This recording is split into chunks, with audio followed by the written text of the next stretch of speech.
Hey, we're live. Yay. Welcome, welcome. It's Thursday night live with your spiritual tune-up from the Center for Spiritual Living, Pleasant Valley. I just lost my picture. Oh, there I am again. Okay. So yeah, sorry I'm late. I always have this problem getting on, but I am on with Mother's help. So thank you. So tonight's topic is inspiration from the Bhagavad Gita. And as you may know, I translated the Bhagavad Gita into English rhyming verse, and then I made it into a album. So there's music and songs and everything. Because I have found that the Gita is absolutely, by far, the best book I ever read, the most uplifting, spiritual, enlightening, educational book I've ever read.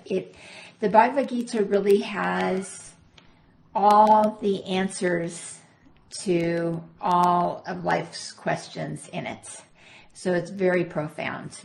So let's start with a little chant.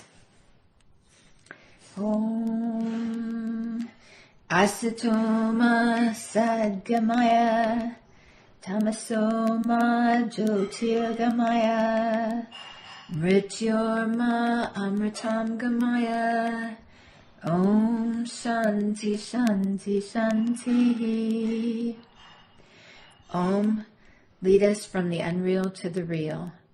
Lead us from darkness to light. Lead us from death to immortality. Om, peace, peace, peace. So what that prayer is saying is that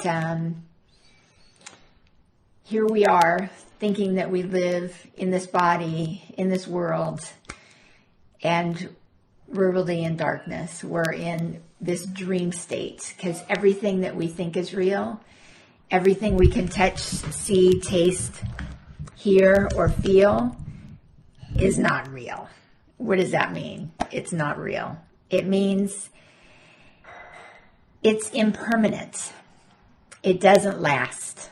It has a lifetime. It has a beginning. It has an end. Anything that changes like that is not real. There's only one thing that doesn't change, and that's God. God is the ever-present, ever all-knowing, and it's been for all the ages. There's no beginning, there's no end. It's the continuum through each one of us. It's the source of each one of us, and it's the source that we're connected to at all times. It's what we all have in common, and that's what is real. So God has created this illusion so that we can live this life and grow and learn and understand who we are. That's what the Gita tells us, is that our goal of life is not to graduate from college, to get a job, to get married, to have kids, to make money, to buy a house. All those things that we think are our goals in life. Our real goal is to know who we are, to get closer and closer to the divine until we understand that that is what and who we truly are. That there's no separation between us, that we're all divine. And how we do that is we go through being a baby, going to school, getting disciplined, getting into trouble, having love in our life, having loss in our life, having hurt in our life, making mistakes in our life, having successes, having accomplishments. That's how we do it. We live in this life. And we may get married, we may buy a car, we may have a great job, all those things. But really the purpose of all that is to bring us closer to the divine. So if we think of it that way, we can put less pressure on ourselves of having to be that doer. Because the truth is, when we learn that we are truly divine, we learn that we are not the doer. Let's talk about Karma Yoga, which is the path of action. And in this chapter, which is chapter 4, and the song is called Arise Arjuna. So in the Bhagavad Gita, Arjuna, he's the warrior, he's the general of the army on the good guy side, right? He's the one who represents each one of us. And Krishna, who's his chariot driver and his good friend and his teacher, his mentor, represents the divine. He actually is the divine. He is God incarnate, although Arjuna doesn't know this. Arjuna thinks of him as his friend and his comrade, and his peer, really. But Krishna has said, I'm not going to fight in this war. I'm not going to take sides. So he told Arjuna, and he told the Duryodhana, who's in charge of the bad guy side, I'm going to let you guys pick. One of you can have me on your side, and the other one can have the use of my entire army. And Arjuna was a king at that time of Mathura. He had this huge army, thousands and thousands of men, and tons of weaponry. So Duryodhana, the bad guy, says, I want to pick first.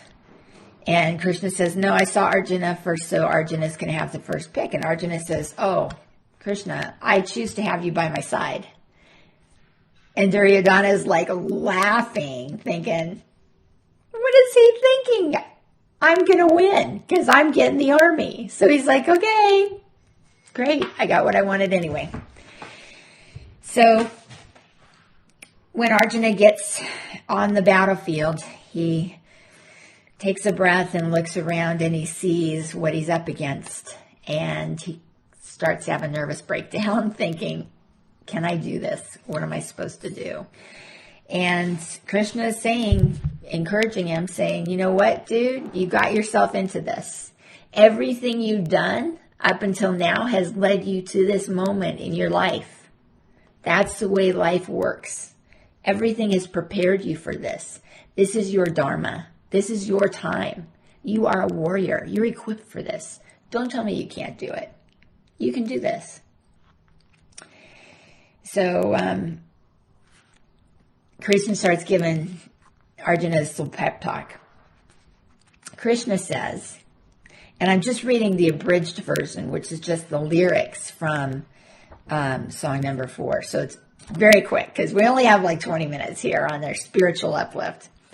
But this song, man, if you just listen to it, this is one of those songs that like gears you up. Like if you crank it in the morning in the car on your way to work or on the stereo when you're getting ready for work and getting dressed, this is the kind of song that says, yes, I can do this. Let's go. So Krishna starts with, you and I have lived many lives, although you don't recall the times we've met before, but I remember them all. And Arjuna goes, I know you as you are here. And it seems that you were born. It's like you're a human, I'm a human, right? He's talking to him on that level. What are you talking about? We've lived many lives. And Krishna says, but don't trust your sources. Don't trust your senses. And in my death, don't mourn. I come to bring the holy, to reestablish what is right. Those who know my role here are guided to my light. Krishna is saying that there are times, and I think he goes through this later too, there are times when he is needed here. He is needed on earth to set things right. Like when we've gotten so out of balance that evil seems to be overtaking and there's, nothing human that we can do to try to save ourselves, then God comes swooping down and tries to put us back on that right track. And he says, with me, you'll find refuge from anger, fear, and lust. I am here to be your safety, and I honor your trust. So Krishna says, then the chorus, so Krishna goes on. It's the chorus, but Krishna is the one who's saying this. I am birthless and deathless, beyond all time and space. When goodness grows weak here, I am needed in this place. Arise, Arjuna. There's so much to do. Arise, Arjuna. See the light that's in you. So basically, Krishna is telling him in this pep talk, I've come here to kind of help you, but I am not doing this on my own. I'm not like taking over here. It's you that has to do the work. I am working through you. I can't just come down and wave a magic wand and, the war's over and everything's hunky-dory. No, I work through you. So Arjuna, get up off your knees and do what needs to be done. Come on. There's so much to do. You know what there is to do. Don't waste your time sitting there questioning things like, should I do this or should I not? Just do it. Okay? Just do it. It's like he wants to smack him. So Krishna says, any path that people travel, you'll find it leads to me.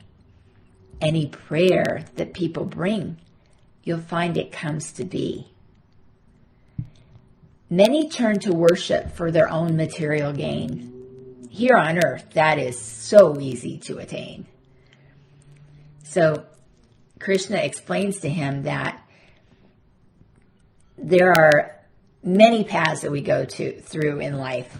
And it's just like when we're going up a mountain, we could come at it from any angle and follow a path or go all the way around. But eventually, all of us are going to come to the top, right? So it doesn't matter which path you take, you're going to end up at the top. It doesn't matter which religion we follow, we're going to find God. God has many, many names, and it's all the same. There's many languages, there's many faiths, but when it comes down to the nitty-gritty, it's all God. So he says, when you pray to me, you'll come to me. So he listens to our prayers. He understands where we're coming from. All we have to do is call for him, and he's there. And he also says, this is almost like, many people turn to me for material gain in this world. So think about it. How many people pray to God, dear God, just let me win the lottery. Dear God, just let me buy this house. Dear God, just let me get this promotion. Dear God, right? He's saying that's such a minor thing. That's like, when we first learn how to manifest, it's like they give the example, you can find a parking place really easy. Okay, well, big deal, right? So you don't have to walk a little further. Big deal. This kind of thing also, no big deal. No big deal. When you compare it to being spiritually enlightened, which is the highest gift there is, the highest knowledge, this is what is going to bring you bliss, what's going to bring you peace. Is a promotion going to bring you peace? Is winning the lottery going to bring you peace? No. We know how we've seen people who are super successful can be miserable. They can be super wealthy, and yet they're spiritually very poor. So they're very unhappy. So those examples, those experiences, when we get the rewards, and then we're happy for 5 minutes, and then it's like, now we want the next, now we want the next. Those experiences just teach us that there is more to life. There is more to life. That this is just changing. This is just impermanent. This is just, unreal. We want the real. That's what we really, really, really, really crave deep in our soul, is that connection with the divine. Okay, so Arjuna says, so after he says, here on earth that is so easy to attain, and Arjuna's like, yeah, it is so easy to attain, but then I think, what is the point when only more we crave? We want the fruits of life, and then we find to work we're a slave. Isn't that true? It's like, okay, so we get the promotion. Now we're like, oh, now we can afford the bigger house. But now we got the bigger mortgage. So now we got bigger payments. So now we have to work harder. And now we want another promotion because we don't have the money to vacation. So it's like this endless cycle where these hamsters on a wheel. It's like, how much is enough? How much is enough? We're just working like we're a slave. For what? For what? So Krishna says, this is how you work. Work without results in mind. By liberation, be free. The only way to do that is to keep your mind on me. Work without results in mind. So he's saying, don't work for the paycheck. Don't work for the promotion. Don't work for all that. Work because it's the right thing to do. Work because you're helping people. Work because it's good to work, because you're part of society and you're doing your part for society. Work as a service to God. Work as an offering to God. That's what Krishna says is going to help us to fulfill our goal. And when we're working with God in mind, that's keeping our mind on God. Work with God in mind. So how can you do that? You can always think, instead of saying, oh, this box is so heavy, I have to carry this heavy box or whatever. Oh gosh, it's hurting my arms. You can instead think, thank God that I'm strong enough to carry this box. Thank you, God, for these muscles. Thank you for this energy that I have. Thank you for that I have the opportunity to do this for you, that I am doing my share, that I am able to do my share and my part in this, Little things like that. It's just little shift in thinking. That's keeping God in mind. Another way you can do it is by, and I do this all the time, I'll be cooking dinner or something and I'd start humming a tune and I'm doing my mantra, or Hare Krishna, Krishna Krishna, Hare Hare. But it could be anything. It could be this little light of mine, I'm gonna let it shine. Any song that is meaningful to you. I mean, I think that's the beauty of music, is it helps those affirmations, those positive words, stay at the forefront of your mind, and it's just that reminder that you need. So that's another way to do it. Okay, so Krishna says, in action, there is quietude. And in quiet, so much is done. Aware of all you have and are, know that we are all one. So he's saying, even if you're super active, you're working hard, you're sweating, you're carrying those boxes and everything, by having a quiet mind, it makes the work light. It makes the work easy. See? Having God in mind, the time goes by faster. It's not such a chore. The boxes actually become lighter. You become stronger. And he says, in quiet, so much is done. It's like you need to balance out your day with quiet time. And quiet time is what? Meditation. So we think we're sitting there doing nothing. We're doing so much. We're connecting with the divine, which is the biggest blessing. And it fills our body with joy. It fills our mind with knowledge. It helps us to have the tools to handle anything that comes our way. So it's true. In action, there can be quietude. And in quiet, so much is done. Aware of all you have and are. What is that? Gratitude. Know that we are all one. Know that because there is one God, one person really, that is manifesting as these individual beings. Like I always say, I say I, you say I, you say I, you say I. Who is this I? It's all the same I. I don't say, talk in the third person of Lisa, blah, blah, blah, blah, blah, blah, blah, or Marcia or Buzz. It doesn't say Marcia or Buzz. They say I. So when somebody says I to you, you're like, oh yes, not you, but I as well. All of us. It's all the same I. Okay. Krishna says, there's no need to lust or scheme. There's no need to wear a mask. The chains you wore are all broken. You are up for any task. So when you realize that we're all one, we don't need to have that desire, lust. We want this, we want this, we want this. Because we know we have it already. We have it already. There's no need to wear a mask. We don't have to pretend to be something we're not.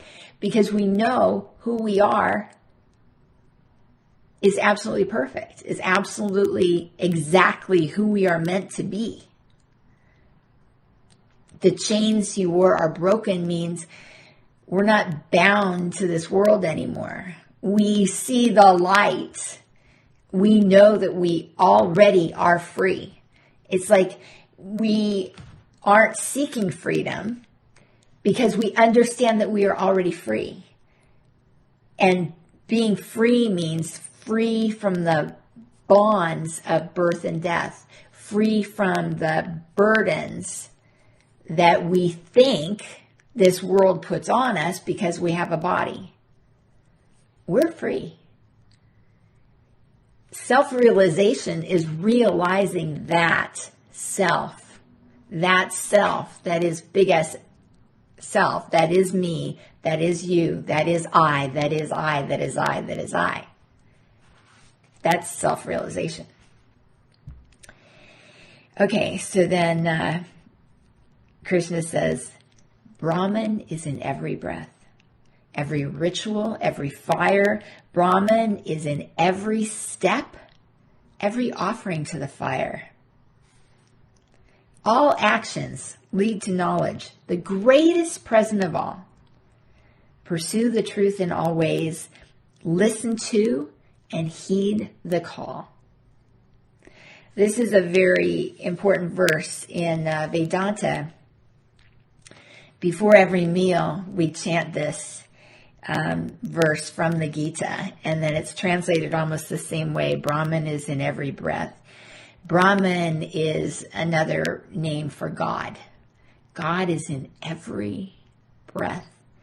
God is in every ritual. God is in every fire. God is present everywhere, all the time, at all times. Brahman is in every step. And it's in everything that we offer to the fire. So Brahman's in the fire. It's in the water that we offer to the fire. It's in the hand that offers the offering. It's in the heart of the person who's offering. And we need to remind ourselves of that. There's never any disconnect. There's never any separation. It's so clear when you wake up and realize that how could it be any other way? How could it be? How could it be any other way? Every single thing in this life, it seems like it's such a miracle. But is it? Or is it, this is the way it is? It's so perfect. Okay. Krishna continues, all beings are in yourself, and all beings are in me. Transform your heart with this, and you'll achieve true peace. So when there's no separation between each of us. We look like individuals. I'm here sitting at my house. You guys aren't sitting at my house with me. You guys are on Facebook watching in your house or wherever you are, right? That's an illusion. In spirit, there's no time or space. So in every cell, everything is present. And in the whole wide world, everything is present. It's the macrocosm, microcosm. It's all like what do you call it? There's a word for it. I'll think of it in a minute. But it's almost like one of those fun mirrors in the fun house or something, that it's kind of warped and you don't think it's the way it is. Or one of those broken mirrors where you have a big mirror, you see one image. And then you have a broken mirror, it's still one mirror, but all the images are the same in every single little mirror. Pretty cool, huh? Hologram. That was the word I was looking for. It's like a hologram. It's amazing. So although you are there, you are in my heart. I am in your heart. We are so connected that we can't be disconnected. And we're all, we all come from the same source. Okay. So then Krishna winds it up here. He says, your purpose, pay attention. He's talking to you. When Krishna talks to Arjuna, he's talking to you. Your purpose is to know this truth, to cut away delusion. This truth is here for one and all who see past the illusion. It's possible for every single one of us to know this truth. Krishna is telling us this truth.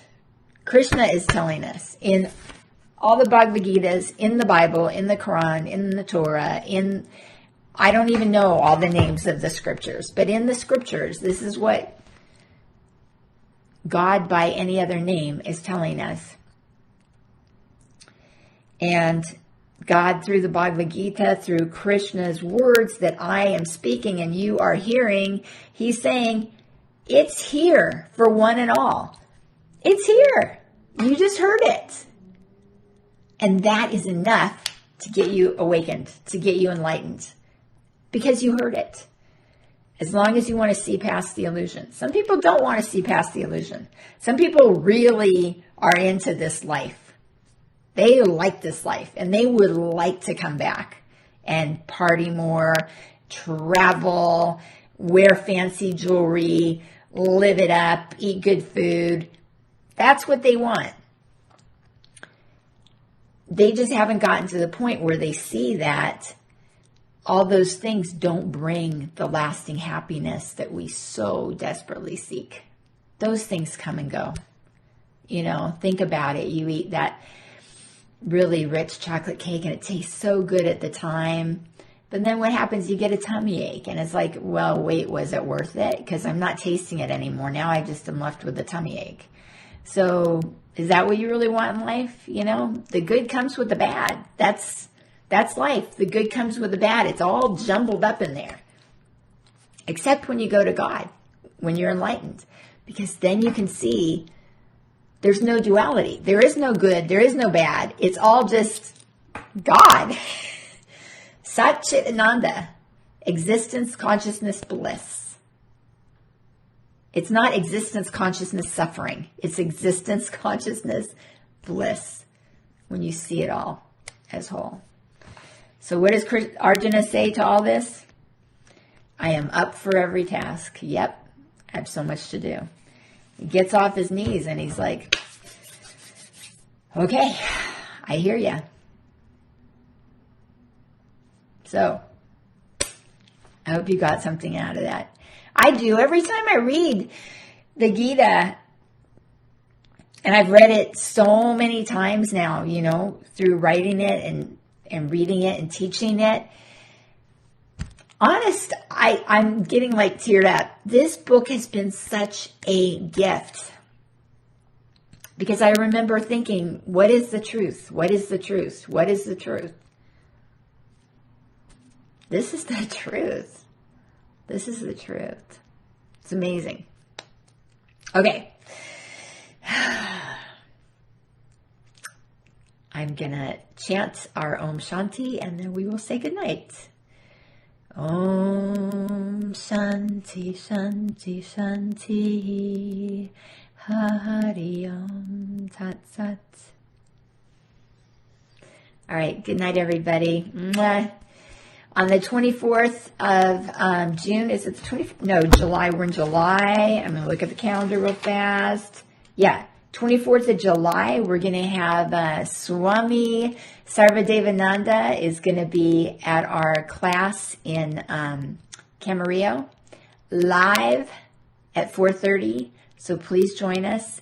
If you can't join us, if you're far away, you can join us on Zoom.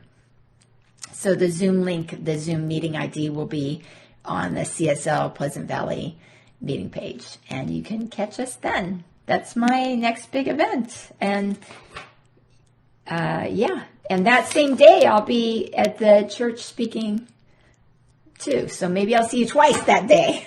Wouldn't that be nice? I'd love it. I'd love to see you guys. All right. Good night, everyone. Thank you so much. Sweet dreams.